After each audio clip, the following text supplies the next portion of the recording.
Сегодня, 26 мая, на Балтийском заводе в Санкт-Петербурге пройдет техническая закладка секции атомного ледокола «Якутия». Напомним, президент России Владимир Путин поставил задачу увеличить грузооборот по Северному морскому пути до 80 миллионов тонн к 2024 году. Ледокол «Якутия» станет четвертым атомоходом проекта 22-220, включая ледоколы «Арктика», «Сибирь» и «Урал». За 160 лет успешной работы Балтийский завод построил около 600 кораблей и судов. Сегодня на заводе трудится более 6 тысяч человек. День технической закладки нового атомного ледокола важен для каждого из них.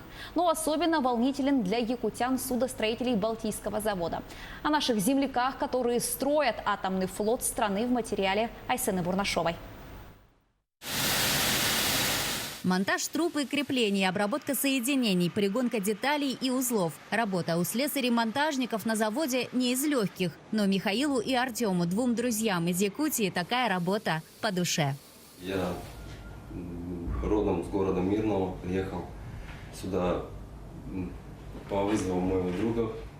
Они работали в Мирном, трудились в алмазной сокровищнице. Теперь также вместе уже в Петербурге строят атомные ледоколы. Михаил Оконешников работает на Балтийском заводе уже 3-й год. Артем Саввов чуть меньше. За плечами у слесарей-монтажников строительство головного атомного ледокола «Арктика», самого крупного и мощного судна в мире.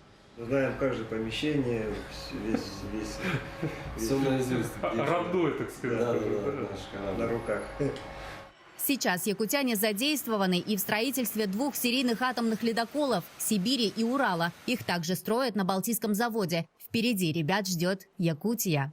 Честно говоря, я пришел на работу, и на следующий день приходит Артем, и он прочитал информацию, что будет называться Якутия. Ну, сначала я не поверил, а потом я прочитал в соцсети, что действительно. И для нас это будет большая честь его строить. Якутия все-таки наша родная, поэтому будем строить большой радости.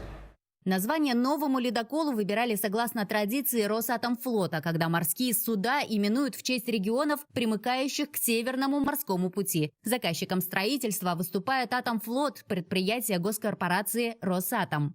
Спуск запланирован на ноябрь 2022 года. Физпуск реакторной установки в июле 2024 года, а передача заказчика в декабре 2024 года. Ходовые испытания ледокола «Якутия» будут проходить на Балтийском море, а ледовые испытания будут проходить в морях Арктики.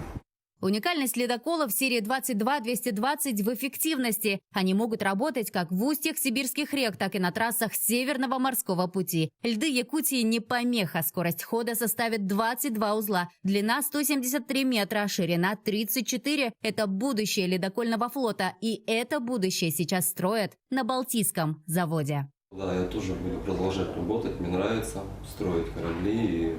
Я думаю, что в дальнейшем мы будем также строить не только Сибирь, Урал и Якутия, но и будем в дальнейшем принимать участие дальше в судостроении. Айсена Бурнашова, Виктор Олесов, Санкт-Петербург.